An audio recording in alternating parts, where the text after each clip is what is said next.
Vendredi, j'étais à Notre-Dame-du-Lot. Je ne sais pas si vous connaissez ce petit sanctuaire marial dans les Hautes-Alpes.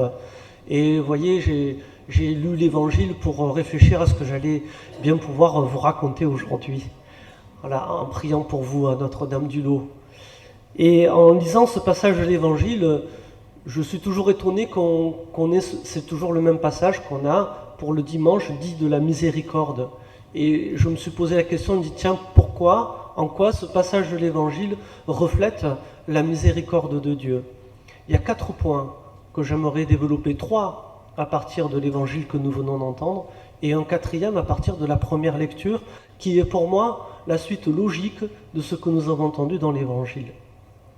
Le premier point que j'aimerais développer avec vous, et qui est pour moi un signe vraiment manifeste de la miséricorde de Dieu, c'est ce que Jésus dit à ses disciples lorsqu'il arrive au milieu d'eux. Qu'est-ce qu'il leur dit?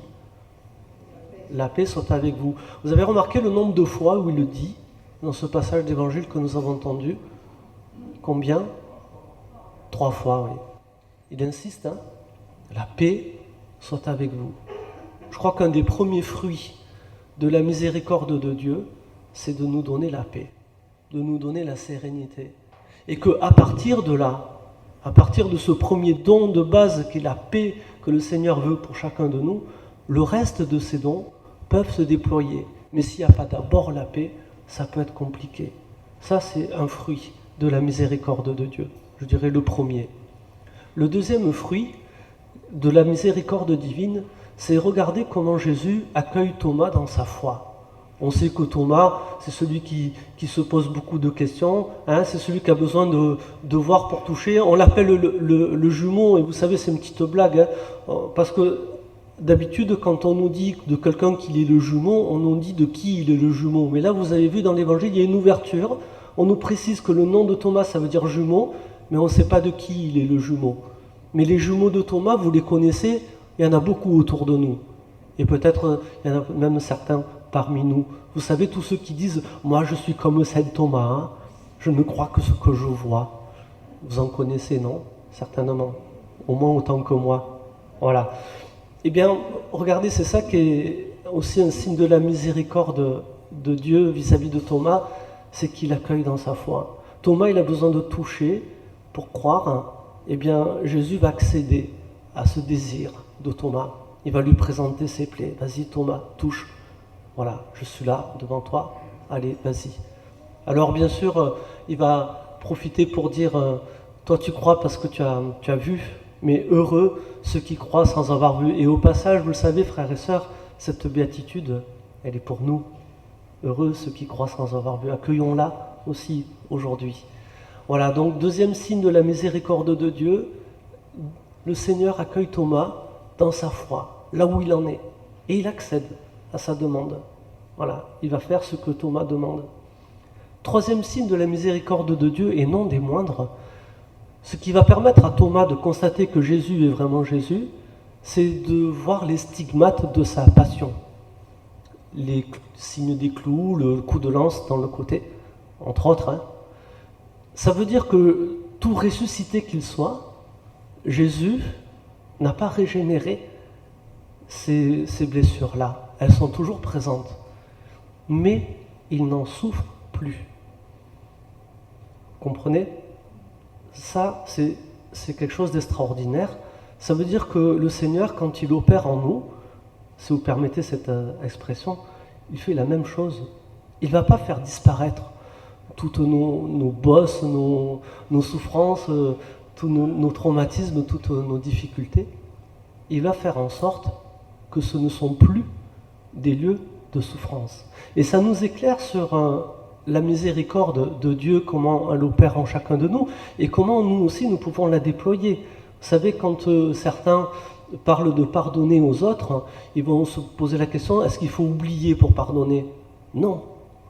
D'abord, on n'oubliera pas. Alors si on attend d'oublier pour pardonner, on n'est pas sorti de l'auberge parce qu'on risque de jamais pardonner. Mais non, il ne faut pas oublier. Au contraire, c'est en assumant l'histoire, en assumant la blessure, en assumant les difficultés qui se sont posées en chemin, qu'on va pouvoir vraiment faire une démarche de pardon. L'oubli, il faut l'oublier, l'oubli. Ça ne servira à rien dans l'opération. Voilà. Et ici, eh bien, nous voyons bien qu'à travers le Christ ressuscité, rappelons-nous, c'est la manière dont le Seigneur opère en chacun de nous, c'est que tout ressuscité qui soit, Jésus porte toujours les marques, les stigmates de sa passion, voilà, de son amour pour chacun de nous. Ils n'ont pas disparu dans l'opération. Ils sont guéris, mais pas régénérés, si vous comprenez la différence. Ils sont guéris parce que les stigmates sont toujours présents, mais ne sont plus lieu de souffrance. Jésus ne souffre plus de ces stigmates. C'est pour ça que Thomas peut mettre les doigts dedans au passage. Sinon ce serait douloureux, vous en doutez bien. Voilà, un des signes là aussi de la miséricorde de Dieu et de comment le Seigneur opère en chacun de nous en nous guérissant de l'intérieur et en faisant en sorte que tous nos traumatismes ne soient plus des lieux de souffrance. Enfin, dernier point, vous avez vu que ici, dans ce passage de l'Évangile, c'est l'équivalent de la Pentecôte qu'on trouvera dans l'Évangile de Luc, avec ce geste fortement symbolique que Jésus va poser vis-à-vis de ses disciples en soufflant sur eux. Ça vous rappelle quelque chose? L'acte créateur de Dieu, lorsqu'il crée Adam et qu'il insouffle dans ses narines le roi, l'Esprit. Comprenez, l'Esprit Saint, c'est du même esprit dont on parle là. Jésus va reprendre ce geste créateur de son Père, va le faire vis-à-vis de ses disciples pour qu'eux aussi reçoivent l'Esprit Saint. Et le prolongement de cela, c'est ce que nous avons entendu dans la première lecture. Je me prends à rêver, frères et sœurs, quand j'entends ce passage du livre des Actes des Apôtres.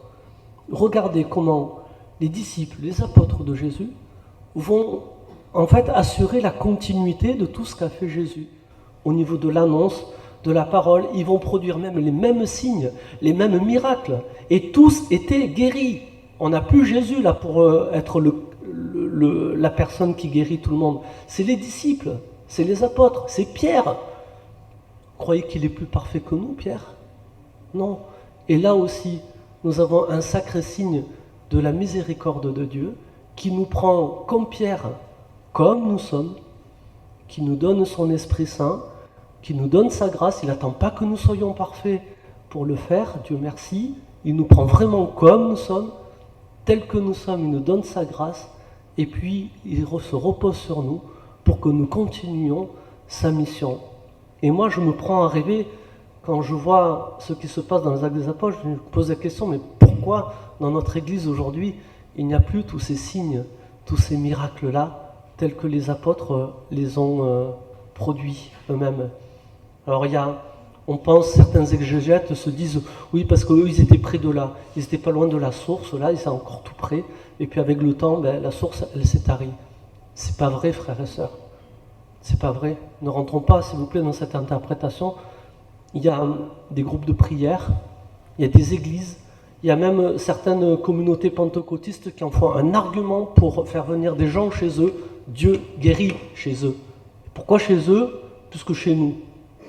Peut-être qu'ils ont un petit peu plus la foi que nous pour permettre à l'Esprit d'accueillir ces miracles chez eux.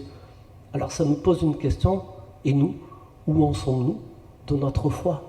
Est-ce que dans notre foi, nous laissons l'Esprit Saint poursuivre l'œuvre de Jésus-Christ, non seulement en nous, et profiter de cette miséricorde divine qui guérit, qui restaure, qui pacifie, et que tout ce que nous recevons, nous puissions ensuite le redonner aux autres.